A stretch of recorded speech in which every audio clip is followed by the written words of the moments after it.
नमस्कार विद्यार्थी मित्रांनो, क्रिएटिव्ह मॅथ्स मराठी या आपल्या लाडक्या यूट्यूब चॅनलमध्ये पुन्हा एकदा तुम्हा सर्वांचं सहर्ष स्वागत करतोय। आज आपण चर्चा करतोय 11th स्टँडर्ड 11वी फिजिक्सचं पहिलं जे चॅप्टर आहे ज्याचं नाव आहे युनिट्स अँड मेजरमेंट्स। तर या चॅप्टरवरती चर्चा करणार आहोत मित्रांनो। आज आपण ही दुसरी सेकंड व्हिडिओ बघतोय। सेकंड व्हिडिओ आहे या चॅप्टरवरची। ऑलरेडी आपण या अगोदर आपण एक व्हिडिओ बनवलेली आहे पहिला पार्ट, तर प्लीज मित्रांनो ती व्हिडिओ जर तुम्ही बघितली नसेल तर त्या व्हिडिओची लिंक या व्हिडिओच्या खाली डिस्क्रिप्शनमध्ये मी तुमच्यासोबत शेअर करतो। तर प्लीज या व्हिडिओच्या खाली डिस्क्रिप्शनमध्ये जाऊन तुम्ही ती व्हिडिओ जी आहे ती बघून घ्या, जेणेकरून तुम्हाला अगोदर आपण काय शिकलो हे सगळं समजेल। ओके, तर आपण ही दुसरी व्हिडिओ बघतोय, पण तत्पूर्वी मागच्या व्हिडिओत काय काय झालं त्यावर त्याचा एक थोडासा धावता आढावा आपण या ठिकाणी घेण्याचा प्रयत्न करूयात। तर मागे आपण इंट्रोडक्शन पाहिलं, बाबा फिजिक्स म्हणजे काय या संदर्भात आपण मागे चर्चा केली होती, इंट्रोडक्शन पाहिलं। त्याचबरोबर सगळ्यात इम्पॉर्टंट गोष्ट म्हणजे आपण सिस्टीम जे आहेत युनिटच्या सिस्टीम कुठल्या कुठल्या त्या आपण पाहिल्या। त्याच्यामध्ये एक CGS सिस्टीम आहे। CGS म्हणजे काय? सी म्हणजे नावावरूनच आहे, सी म्हणजे सेंटीमीटर, जी म्हणजे ग्राम आणि एस म्हणजे तुमचा सेकंड। म्हणजे तुमचं सेंटीमीटर कशासाठी? लेंथ मोजण्यासाठी वापरलं जातं या सिस्टीममध्ये।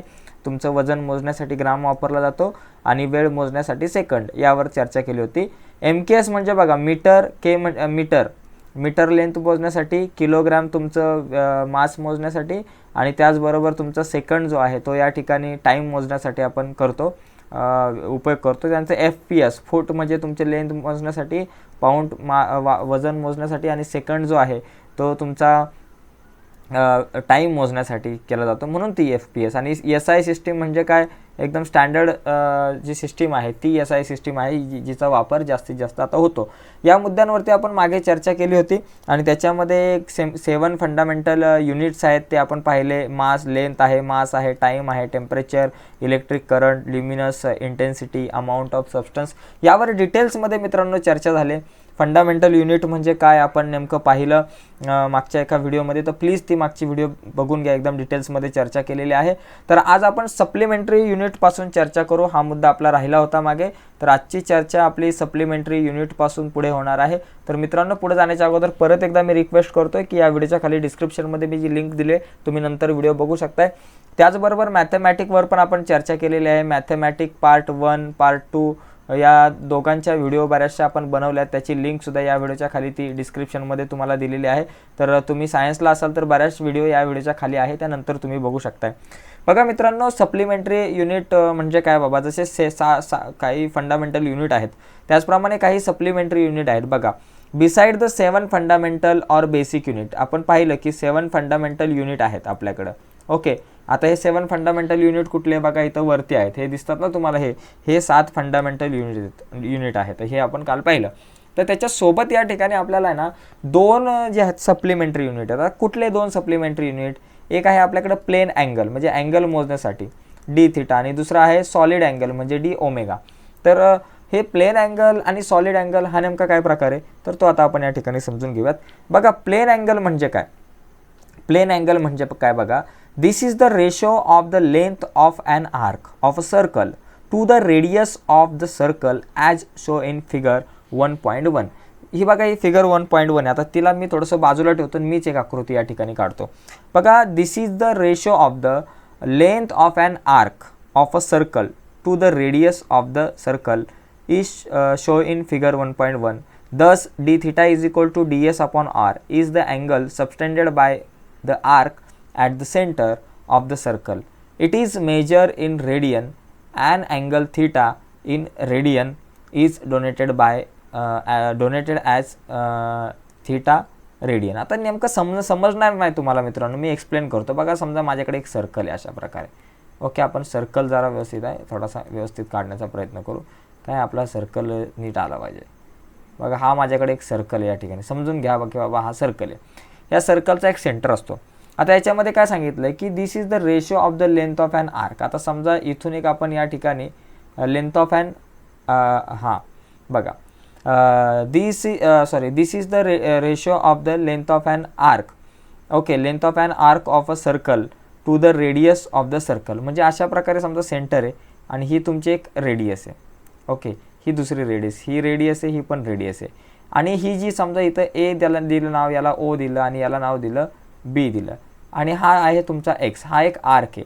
त्या आर्कला या ठिकाणी मित्रांनो एक लक्षात घ्या, या आर्कला आपण DS सुद्धा म्हणतो. आपण मॅथमॅटिकमध्ये बघितलं, पार्ट मॅथ्समध्ये DS म्हणजे ही लेंथ ऑफ ॲन आर्क, ही आर्क आहे आपल्याकडे. ओके, तर आता या ठिकाणी त्यांनी काय सांगितलं की हा जो अँगल होतो, हा जो अँगल आहे याला तुम्ही प्लेन अँगल म्हणणार मित्रांनो. याला काय म्हणतो, प्लेन अँगल. आणि ते प्लेन अँगलचं जे मेजरमेंट आहे ते d θ अशा स्वरूपामध्ये आपण दाखवतो. आणि ते कसं असतं माहिती आहे का, हे जे आहे ना ते DS/R, म्हणजे हा जो रेशो आहे, म्हणजे हे जे मेजर आहे ते काय असतं, तुमची DS म्हणजे ती आर्क जी आहे, ही जी आर्क आहे, आणि R जी रेडियस आहे, या दोघांचा जो रेशो असतो, रेडियसचा आणि ही तुमची जी आर्क आहे, या दोघांचा रेशो म्हणजेच हा प्लेन अँगल असतो. आणि तो प्लेन अँगल आपण रेडियन मेजरने दाखवतो. आतापर्यंत आपण डिग्री बघितलं होतं, थिटा आपण डिग्रीमध्ये पाहिला. जसं मागच्या वर्षी आपण डिग्रीमध्ये बघितलं होतं, एका सर्कलचं जर मेजर पाहिलं तर ते 360 डिग्री असतं. पण आता आपल्याला डिग्रीमध्ये नाही विचार करायचा, आता आपल्याला रेडियनमध्ये विचार करायचा आहे. आता रेडियन मेजर म्हणजे नेमकं काय, जसं आपण डिग्री मेजर पाहिलं ना, डिग्री मेजर म्हणजे काय, तुमच्या एका सर्कलचे तुम्ही इक्वल 360 पार्ट करू शकताय. ओके, मग त्याच्यातला एक 360 इक्वल पार्ट केलं तर त्याच्यातला एक पार्ट म्हणजे तुमचा 1 डिग्री होतो. ओके, मग आता रेडियन म्हणजे काय बघा, 1 रेडियन म्हणजे काय तुम्हाला सांगतो. समजा माझ्याकडे हा सर्कल आहे. ओके, या सर्कलमध्ये हा सेंटर आहे, ही एक रेडियस आहे, ही एक रेडियस आहे. 1 रेडियन म्हणजे काय सांगतो तुम्हाला बघा, ज्यावेळेस तुमची जी ही आर्क आहे, ही आर्क रेडियनच्या इतकीच असेल, रेडियस इतकीच असेल, म्हणजे ही रेडियस आणि ही आर्कची लेंथ सेम असेल, आणि त्यावेळेस जो हा एक अँगल इथे होणार आहे, त्या अँगलला आपण काय म्हणणार, त्या अँगलला आपण 1 रेडियन म्हणणार. त्या अँगलचं मेजर 1 रेडियन असतं. ओके, आता हे जरा थोडं लक्षात आलं असेल तुमच्या. पण आता आपल्याला इथं काय लक्षात ठेवायचं आहे की बाबा प्लेन अँगल म्हणजे काय. दोन आपल्याला सप्लिमेंटरी युनिट आपण या ठिकाणी अँगलचे बघतो. एक आहे प्लेन अँगल जो d θ आपण म्हणतो, आणि दुसरा सॉलिड अँगल. तर प्लेन अँगल आपल्या या ठिकाणी लक्षात आला असेल की the ratio of the length of an arc, म्हणजे जी आर्क आहे, आर्कची लेंथ आणि ऑफ अ सर्कल, म्हणजे सर्कलच्या आर्कची जी लेंथ आहे ती, आणि त्याचबरोबर रेडियस ऑफ द सर्कल, आणि त्याचबरोबर सर्कलची रेडियस म्हणजे DS म्हणजे जी आहे ती arc, length of an arc. Okay, आणि दुसरी गोष्ट सर्कलची रेडियस, या दोघांचा जो रेशो असतो डिवाइड केलं म्हणजे रेशो, हा रेशो म्हणजे काय झाला, तुमचा प्लेन अँगल झाला. आणि ते मेजर आपण कशाने दाखवतो, रेडियनने दाखवतो. रेडियन म्हणजे तुम्ही डोक्यावरती C लिहिता. Okay, radian. Okay, d θ = DS/R, हे सूत्र तुम्ही लक्षात घ्या. आता दुसरा मुद्दा या ठिकाणी दुसरा सॉलिड अँगल. जसा तुमचा प्लेन अँगल तुमचा सर्कलमध्ये असेल, तसाच आपला जो सॉलिड अँगल आहे तो कशामध्ये असतो, स्पिअरमध्ये असतो. आता सर्कल आणि स्पिअरमधला फरक काय, सर्कल म्हणजे तुमची हातातली बांगडी म्हणजे सर्कल, तुमच्या हातातला कडा म्हणजे तुमचा सर्कल झाला, तुमचा चपाती सर्कलच्या आकाराची असते, हे सगळं सर्कल. आता गोल म्हणजे काय, तुमचा क्रिकेटचा जो चेंडू आहे तो पूर्णपणे भरलेला असतो ना, तो गोल क्रिकेटचा चेंडू असेल. आपली पृथ्वी जी आहे ती पण बऱ्यापैकी गोलाकार आहे, तो तुमचा स्पेअर झाला, याला आपण स्पेअर म्हणतो. आणि हे काय झाले तुमचे सर्कल आणि स्पेअरमध्ये लक्षात घ्या, सर्कलमध्ये तुमचा प्लेन अँगल तयार होतो आणि स्पेअरमध्ये तुमचा सॉलिड अँगल तयार होतो, हे आपल्याला समजून घेतलं पाहिजे. आता this is the 3 dimensional angle of d θ and is defined as the area of portion of surface of a sphere to the square of radius of the sphere. नीट समजून घ्यायचं आता या ठिकाणी. आता या ठिकाणी काय होतं माहिती आहे का, की this is the 3 dimensional angle, हा 3 डायमेन्शनल होता, आणि इथं हा जो तुमचा प्लेन अँगल 2 डायमेन्शनलमध्ये असतो, आणि आपला जो सॉलिड अँगल जो आहे तो 3 डायमेन्शनलमध्ये असतो. This is the 3 dimensional angle आहे of d θ and is defined as, तो कसा डिफाईंड केला जातो की the area of the portion of surface of sphere, स्पेअरच्या सरफेसचा जो काही एरिया आहे, म्हणजे या ठिकाणी बघा तो एरिया जो आहे तो, आणि रेडियसचा जो स्क्वेअर आहे. ओके, म्हणजे d⍵, हे त्या अँगलचं मेजरमेंट, d⍵ = dA/R². म्हणजे नेमकं काय रे बाबा, हे बघा, हा तुमचा समजा स्पेअरचा तो छोटासा भाग आहे, स्पेअरचा हा वरचा भाग या ठिकाणी दिला आहे, एरिया स्पेअर आहे, आणि त्या स्पेअरचा एक एरिया आहे. हा जो एरिया आहे, हा एरिया म्हणजे तुमचा dA, आणि त्याला जर तुम्ही जी रेडियस आहे, ही जी रेडियस, ही 1 2 3 ही रेडियस एकच असणार, त्या रेडियसचा जर तुम्ही तुम्ही जर त्या रेडियसचा जर स्क्वेअर केला तर हे जे तुम्हाला मिळणार आहे तो तुमचा काय झाला, d⍵, तो किती झाला, d/A/R². हे झालं तुमचं या अँगलचं मेजरमेंट झालं मित्रांनो. हे या ठिकाणी आपल्याला समजून घेतलं पाहिजे. SR, पुढे त्याचं युनिट जे आहे ते आपण या ठिकाणी SR लिहितो. ओके, तर अशा प्रकारे हे आपण समजून घेऊ शकतो. पण पुन्हा एकदा बघा काय त्याची व्याख्या आहे. This is the 3 dimensional angle of D theta is defined as the, कसा डिफाईन केला जातो, area of a portion of surface of sphere, सरफेसच्या स्पेअरचा एरिया काय आला DA, स्पेअरच्या सरफेसचा एरिया म्हणजे तो काय झाला DA, आणि रेडियसचा जो स्क्वेअर आहे अपॉन R स्क्वेअर यांचा रेशो जो आहे तोच म्हणजे तुमचा डी ओमेगा. तर अशा प्रकारे हा मित्रांनो आपण मुद्दा जो आहे तो सोडवू शकतो. नक्कीच लक्षात आला असेल तुमच्या. आता आपण पुढे जाऊ. या ठिकाणी एक एक्झाम्पल या ठिकाणी आपल्याला दिलेलं आहे. काय एक्झाम्पल दिले, what is the solid angle subtended by moon, म्हणजे मूनमध्ये असणारा जो सॉलिड अँगल आहे मूनचा at any point of earth. Okay, given the diameter of the moon is 3474 kilometre and its distance from the earth is 3.84 into 10⁸. विषय काय दिला आहे माहिती का, नीट आता या ठिकाणी समजून घ्यावा लागेल. यांनी काय म्हटलं की what is the solid angle subtended by moon. तर मूनमध्ये कुठला कशा प्रकारे सबस्टेंडेड बाय मून म्हणजे मूनमधून आपला अँगल तयार झाला, अँगल पृथ्वीवर तयार होणार आहे बघा, at any point of the earth. आता ही समजा आपली अर्थ आहे, ही आपली पृथ्वी आहे. अरे बाबा, पृथ्वी जरा थोडीशी लांब गेली बरं का, ह्याला जरा रफ करू आपण, एक मिनटा. आता समजा आपली एक पृथ्वी आपण काढू, व्यवस्थित काढू पृथ्वी, सगळ्या आकृत्या व्यवस्थित आल्या पाहिजेत. आता समजा ही आपली पृथ्वी आहे एवढी बरं का, ही पृथ्वी. या पृथ्वीवरून त्यांनी काय सांगितलं की बाबा इथून या पृथ्वीवरून बघा एनी पॉईंट ऑफ अर्थ. आता अर्थवरचा समजा बाबा इथे एक पॉईंट आहे, या पॉईंटवरती इथे एक माणूस उभा आहे, तर इथं कुठला अँगल तयार होणार आहे बघा, आणि हा आपला मून आहे, आपला काय झाला मून. तर काय सांगितलं, what is the solid angle subtended by moon. मूनमधून झालं, समजा हा एक पॉईंट आणि हा एक पॉईंट, इथून अँगल सबस्टेंड आला हा अशा प्रकारे. हा जो अँगल आहे हा 3 डायमेन्शनल अँगल म्हणतात. आता मूनचा जो पार्ट आहे तो मूनचा किती पार्ट यांनी कव्हर केला असेल, एवढा असा काहीतरी पार्ट जो आहे तो कव्हर केला असणार आहे कितीतरी बरं का. तर इथून अँगल जो 3 डायमेन्शनल अँगल जो असणार आहे तो आपल्याला काढायला सांगितलं या ठिकाणी. What is the solid angle या ठिकाणी विचारला. सॉलिड अँगल म्हणजे तुमचा 3 डायमेन्शनलमध्ये येणार आहे. ओके, इथून अशा प्रकारे तो येईल वगैरे वगैरे, तो आपण काढू. तर इथं हा अँगल किती असणार आहे तो काढायचा आहे. मग तो काढण्यासाठी आपल्याला काय करावं लागेल, हा जो एरिया आहे हा एरिया डी ऑफ ए, आणि आपण ही जी रेडियस आहे तिचा स्क्वेअर केला पाहिजे.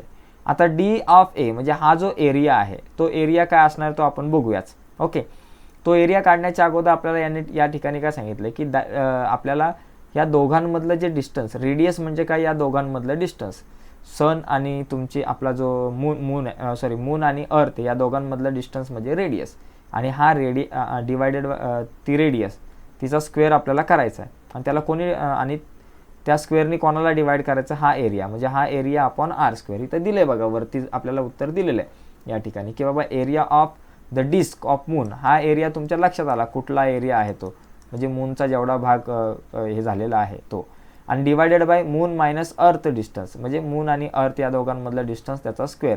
हा पाय आपण लिहिला, पाय इंटू 1.737 इंटू 10⁻³ आणि त्याचा या ठिकाणी स्क्वेअर केलेला आहे. हा एरिया आपल्याला दिला आहे का बाबा, हा येस, हा काय झाला बाबा तुमचा तो एरिया काढलेला आहे तेवढा भागाचा, मूनच्या जेवढा भागामध्ये जिथून अँगल तो सबस्टेंडेड होणार तो भाग, आणि डिवायडेड बाय मून आणि अर्थ यांच्यामधला डिस्टन्स 3.84 इंटू 10⁵ स्क्वेअर हे आलेलं आहे. आणि याचं सगळं कॅल्क्युलेशन करून आपल्याकडे हे आन्सर आलं आहे. तुमच्या लक्षात आलं असं. आता एवढं कॅल्क्युलेशन करायला आपल्याला कॅल्क्युलेशन करण्यासाठी आपल्याकडे वेळ नाही आहे, पण तुम्ही ते कॅल्क्युलेशन नंतर बाजूला थोडंसं करू शकता. पण हा बेसिक पार्ट आहे मित्रांनो कॅल्क्युलेशनचा, हा सगळ्यांचा पक्का झाला पाहिजे. तरी पण मी सांगण्याचा प्रयत्न करतो थोडासा. चला बघा इथं हे कसं केलं असणार आहे, हा पाय जो आहे आणि इंटू याचा अर्थ काय 1.737 इंटू 10⁻³ आहे ना, इथं स्क्वेअर आहे ना, मग याचा पण स्क्वेअर करायला लागेल आणि तुम्हाला इथं 3 × 6 करावं लागेल. इथं या भागाचा स्क्वेअर आणि इथं 10⁻³ × 6 येईल बरं का, या दोघांचं मल्टिप्लिकेशन, आणि डिवायडेड बाय 3.84 इथं स्क्वेअर आहे म्हणजे 3.84चा पण स्क्वेअर आला, आणि इंटू 5 × 10 10⁻² तुमच्याकडे 10 आलं. आता इथं तुम्ही काय करणार, 6मधून 10 गेले म्हणजे तुमच्याकडे किती आला, 10⁴ आला. मग ते मल्टिप्लिकेशन कॅल्क्युलेशन वगैरे करून हे सगळं मित्रांनो इथं आन्सर आलेलं आहे. आता इथं आपल्याला वेळ नाही एवढा कॅल्क्युलेशन करायला, म्हणून आपण थोडंसं पुढे जाऊ, आपली गाडी जरा पुढे घेऊन जाऊयात. त्यानंतर इथं काय सांगितलं आहे, डू यू नो, आपल्याला माहिती आहे का बाबा की the relation between radian and degree. बघा 1 radian is equal to 180 degree. यावरती मित्रांनो आपण मॅथमॅटिक पार्ट 1 मध्ये चर्चा केली. तर प्लीज मॅथमॅटिक पार्ट 1चा जो प्रॅक्टिस सेट 1.1 जी एक्सरसाइज आहे ना ती बघा. त्या 1.1 आणि 1.2 एक्सरसाइजमध्ये तुम्हाला हे सगळं हा जो भाग आहे खूप चांगल्या प्रकारे समजेल तुम्हाला. रेडियन आणि अँगल्स या दोघांमधलं डिफरन्स काय लक्षात घ्यायचं बाबा. पाय रेडियन इज इक्वल टू आपल्याकडे 180 degree. Pi radian is equal to 180 degree आपल्याकडे असतो. आणि 1 रेडियन इज इक्वल टू काय असतो आपल्याकडं, 180 अपॉन पाय. लक्षात घ्यायचं 180 upon pi degree. 1 radian is equal to 180 upon pi degree. आणि 1 degree is equal to pi upon 180 radian. उलटं करायचं फक्त, एवढंच लक्षात ठेवायचं. ओके, तर हा एक मुद्दा झाला. आता यानंतर सगळ्यात इम्पॉर्टंट आणखी हा जो भाग आहे तो म्हणजे काय, convention of for uses SI unit. म्हणजे SI युनिट जे आपण वापरतो ते वापरण्याची काही तत्त्व आहेत. ते वापरत असताना काही महत्त्वाचे मुद्दे आपल्याला लक्षात ठेवायचे आहेत, काही नियम आहेत, काही रूल्स आहेत हे सगळं वापरण्याचे. तर ते रूल्स काय आहेत बघा, ते आपण फटाफट संपून घेऊयात आणि मग आपण थांबू. ठीक आहे, हे रूल खूप इम्पॉर्टंट आहे, हे आपल्याला विचारले जाऊ शकतात परीक्षेला. पहिला रूल मित्रांनो काय, तर unit of every physical quantity should be represented by it's symbol. बघा युनिट जो आहे तो म्हणजे unit of every physical quantity, कुठल्याही फिजिकल क्वांटिटीचं जे युनिट आहे ते ठराविक सिम्बॉलने आपण दर्शवतो. जसं किलोग्रॅमने आपण दर्शवतो, जसं लेंथ आपण मीटरने दर्शवतो, जसा किंवा सेंटीमीटरने दर्शवतो. टाईम जो आहे तो तुम्ही सेकंडमध्ये वगैरे दर्शवता. तर हे युनिट जे आहे ते सिम्बॉलने आपण दाखवतो. म्हणजे unit of every physical quantity, प्रत्येक फिजिकल क्वांटिटी जी आहे should be represented by it's symbol. Okay, म्हणजे कुठल्याही क्वांटिटीचा जो युनिट आहे तो त्याच्या ठराविक सिम्बॉलने आपण दर्शवायचा असतो. आता तो दर्शवत असताना काय होतं माहिती आहे का, full name of a unit always start with smaller letter. जर तुम्ही युनिटचं फुल नेम लिहायचं आहे, समजा मास समजा काय असेल 1 न्यूटन, समजा एखादं वजन वगैरे काय असेल ते 1 न्यूटन असेल. हां, तर 1 न्यूटनला तुम्ही ज्यावेळेस तुम्ही पूर्ण नाव जर तुम्हाला लिहायचं असेल, पूर्ण लिहायचं असेल न्यूटन, तर ते न्यूटन तुम्ही काय करा माहिती आहे, NEWTON असं आपल्याला लिहिणं गरजेचं आहे 1 न्यूटन. किंवा जूल असेल तर 1 जूल. यांनी सांगितलं की फुल नेम जर लिहायचं असेल न्यूटनचं तर तुम्ही N जो आहे तो स्मॉलच काढायचा. 1 न्यूटन जर तुम्ही असं लिहिलं 1 न्यूटन तर हे चुकलंय. हा N जो आहे तो तुमचा स्मॉल पाहिजे. ओके, पूर्ण लिहायचं असेल तर. But symbol for unit name after a person should be in capital letter. परंतु जर तुम्हाला तो सिम्बॉल फक्त एकाच अध्यक्षाने दाखवायचा तर तो न्यूटन म्हणजे शास्त्रज्ञांचं नाव असेल, तो सिम्बॉल म्हणजे शास्त्रज्ञाचं नाव असेल. N जसं न्यूटन शास्त्रज्ञाचं नाव आहे, 1 जूल म्हणजे जे शास्त्रज्ञाचं नाव आहे. तर फक्त तुम्हाला पहिलं अध्यक्षरच लिहायचं असेल तर ते तुम्ही कॅपिटलमध्ये लिहा. पूर्ण नाव लिहायचं असेल तर न्यूटन असं लिहावं लागणार आहे तुम्हाला. जूल लिहायचं असेल तर असं लिहावं लागणार आहे. परंतु जर तुम्हाला हे सायंटिस्टचं नाव जर तुमच्या युनिटमध्ये असेल आणि त्याचं फक्त अध्यक्षरच वापरायचं असेल तर ते अध्यक्षर कधीसुद्धा तुम्ही कॅपिटलमध्ये वापरा. पूर्ण नाव लिहायचं असेल तर सुरुवात स्मॉलर लेटरनेच करायची आहे. हा झाला दुसरा मुद्दा. तिसरा मुद्दा बघा, या ठिकाणी आपण जरा कलर बदलू याचा. तिसरा मुद्दा या ठिकाणी काय बघा की symbol for unit do not take plural from. For example, समजा तुम्हाला जे काही फोर्स जो आहे त्या फोर्स म्हणजे काय बाबा, तुमचा फोर्स जो आहे तो तुमचा 20 न्यूटन आहे. हे कधीसुद्धा तुम्ही प्लुरल फॉर्ममध्ये अजिबात वापरायचं नाही. म्हणजे अनेक वचनी म्हणजे नाही, NS वगैरे काय नाही, अनेक वचनी अजिबात वापरायचं नाही. हे चुकीचं आहे. S लावणं अनेक वचनी किंवा न्यूटन्स वगैरे आपण बघा ना, किंवा NS म्हणा किंवा न्यूटन्स वगैरे तुम्ही म्हणाल, जूल्स म्हणाल, असं नाही. तो ज्यावेळेस तुम्ही कुठल्याही प्रकारचं युनिट वापराल तेव्हा ते तुम्हाला कधीच सिंग्युलरमध्ये लिहायचं, प्लुरलमध्ये लिहायचं नाही. अनेक वचनीमध्ये तुमचं युनिट कधी आणायचं नाही, हे आपण समजून घेतलं पाहिजे मित्रांनो. ओके, आता पुढे जाऊयात थोडंसं. Symbol for unit do not contain any full stop at the end of recommended letter. बघा, फुल स्टॉप नका देऊ. तुम्ही 25 kg लिहा. 25 kg नंतर डॉट नका लिहू. 25 kg नंतर तुम्ही डॉट वगैरे अजिबात नका लिहू. तुम्ही 25 kgs लिहा. ओके, किंवा एखादी लेंथ असेल बाबा 20 मीटर लिहा तर 20 m करून टाका डायरेक्ट. पण त्याच्या पुढं टिंब वगैरे डॉट वगैरे किंवा फुलस्टॉप वगैरे देण्याच्या भानगडीत आपल्याला पडायचं नाही आहे. ओके, आता पुढे जाऊया थोडंसं. पुढचा मुद्दा या ठिकाणी आपल्याला काय सांगितला गेलेला आहे की द युनिट्स, 5वा पॉईंट बघा, the units of physical quantities in numerator and denominator should be return as 1 ratio. बघा 1 रेशोमध्येच लिहा. उदाहरणार्थ युनिट ऑफ अस्सेलरेशन, अस्सेलरेशनला मराठीमध्ये त्वरण म्हणतात, ते तुम्ही लिहा मीटर पर सेकंदचा स्क्वेअर लिहा. ओके, किंवा तुम्ही मीटर सेकंदचा मीटर आणि नंतर मग सेकंदचा जो स्क्वेअर आहे मीटरमध्ये डॅश देऊन रेस टू तुम्ही -1 लिहू शकताय. बघा मीटर पण सेकंदचा स्क्वेअर का असतो, या स्क्वेअर याचा, किंवा तुम्ही त्याला मीटर डॅश S⁻1 असं सुद्धा लिहू शकता. पण इथं 3 ह्याच्यामध्ये आणू नका, मीटर पर सेकंद असं अजिबात आणायचं नाही. बघा मीटर पर सेकंदचा स्क्वेअर याचा अर्थ काय असतो माहिती आहे का, मीटर अपॉन सेकंदचा स्क्वेअर. आता मीटर पर सेकंदचा स्क्वेअर जो आहे हा, इथं मी चुकून -1 लिहिलं तर -2 आपलं पाहिजे इथं वरती. ओके, गडबडीत -2 वगैरे झालं, -1 झालं आहे. Metre per second -2 metre per okay, metre dash second hyper आपण त्याला म्हणतो -2 वगैरे आलं. तर या ठिकाणी बघा ना, मीटर अपॉन S स्क्वेअर आहे, डिवाइड आहे तो वरती गेला तर काय होतं बाबा, मायनसमध्ये जाणार -2. पण या दोघांमध्ये गॅप ठेवणं गरजेचं आहे. मीटर पर सेकंद -2 असं नका लिहू, चिटकून नका लिहू, हे लिहिणं पण आपलं चुकीचे आहे. लिहित असताना मीटर सेकंद गॅप लिहा किंवा मध्ये इथं हायपर अशा प्रकारचं डॅश वगैरे देण्याचा प्रयत्न करा. ठीक आहे, आता आपण पुढे जाऊयात. पुढचा 6 नंबरचा जो पॉईंट आहे, त्या 6 नंबरचा पॉईंट बघा, तुम्ही सुद्धा वाचा मित्रांनो, समजून घ्या, पुस्तकं वाचा, पुस्तकं काढा जरा थोडीशी बाहेर आणि ती वाचा. ती वाचल्याशिवाय आपल्या डोक्यामध्ये काय बसणार नाही. तर या ठिकाणी बघा काय, use of combination of units and symbol for units is avoided when physical quantity is expressed by combination of 2.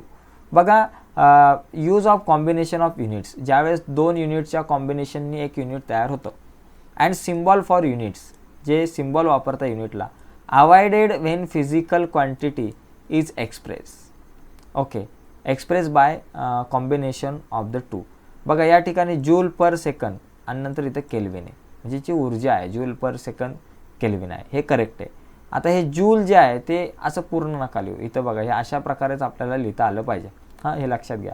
दुसरा मुद्दा बघा, prefix symbol is use before the symbol of the unit. A perfect symbol is use before symbol of unit.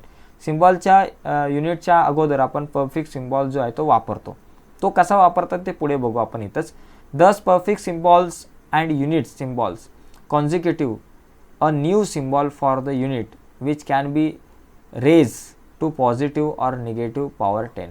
तुम्ही ज्यावेळेस परफिक्समध्ये एखादं symbol लिहाल, okay, एखादं unit लिहाल, पण ते लिहित असताना तुम्ही इथं 10 जो आहे positive or negative power of 10चा वापरसुद्धा आपण या ठिकाणी करतो नवीन सिम्बॉल तयार करण्यासाठी.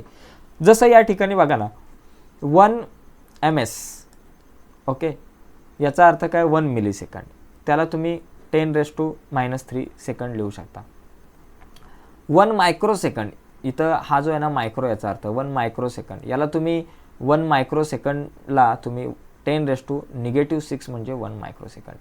इथं 1 नॅनोसेकंड्स म्हणजे काय, 10⁻⁻9 सेकंड असं सुद्धा लिहू शकता. म्हणजे तुम्ही या ठिकाणी हा परफिक्स वापरलेला आहे, मिली, एम म्हणजे परफिक्स वापरला, मायक्रो परफिक्स वापरला, नॅनो परफिक्स वापरला सेकंडच्या अगोदर, milli second, microsecond, nano second अशा प्रकारे. फक्त लक्षात घ्या, use double prefix is avoided. Double prefix avoided. उदाहरणार्थ 10⁻⁻6चा अर्थ काय होतो बाबा, बघा इथं 1 मिलीसेकंड म्हणजे 10⁻⁻3. आता 1 मायक्रोसेकंड म्हणजे 10⁻⁻6. आता 10⁻⁻3 इंटू 10⁻⁻3 केलं तर आपल्याला या ठिकाणी काय ना बाबा 10⁻⁻3 आणि डिवायडेड बाय किंवा बाबा 10⁻⁻3 आणि 10⁻⁻3 जर तुम्ही केलं तर तुम्हाला काय राहतं बाबा, किंवा बाबा डिवायडेड बाय 10⁻⁻3 जर आपण केलं तर तुम्हाला काय येतं, 10⁻⁻6 येतं.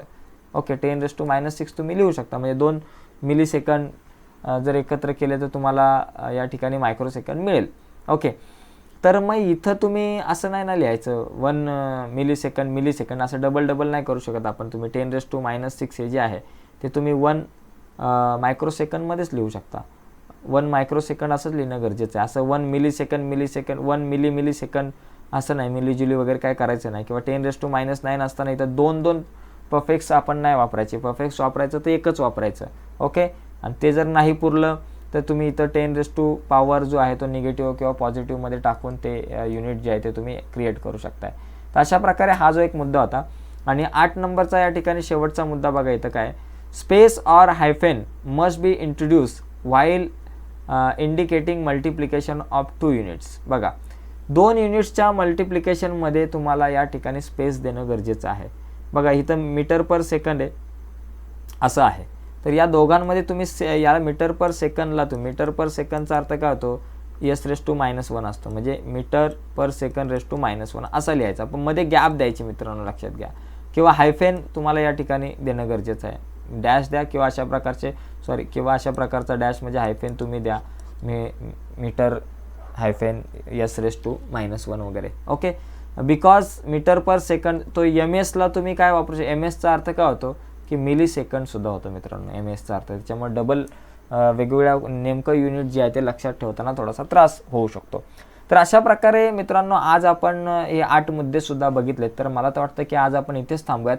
पुढच्या लेक्चर्समध्ये आपण इथून सुरुवात करू. हा जो मेजरमेंट ऑफ लेंथ जो आहे हा जो भाग आहे तो आपण पुढच्या व्हिडिओमध्ये बघण्याचा प्रयत्न करू. तर व्हिडिओ मित्रांनो आवडले असेल तर प्लीज आपल्या व्हिडिओला लाईक करा. नवीन असाल तर चॅनल सबस्क्राईब करून त्या बाजूला असलेलं बेलचं बटन दाबायला विसरू नका, जेणेकरून मी अपलोड केलेल्या प्रत्येक नवीन व्हिडिओची नोटिफिकेशन तुमच्यापर्यंत पोहोचेल. ओके, धन्यवाद मित्रांनो.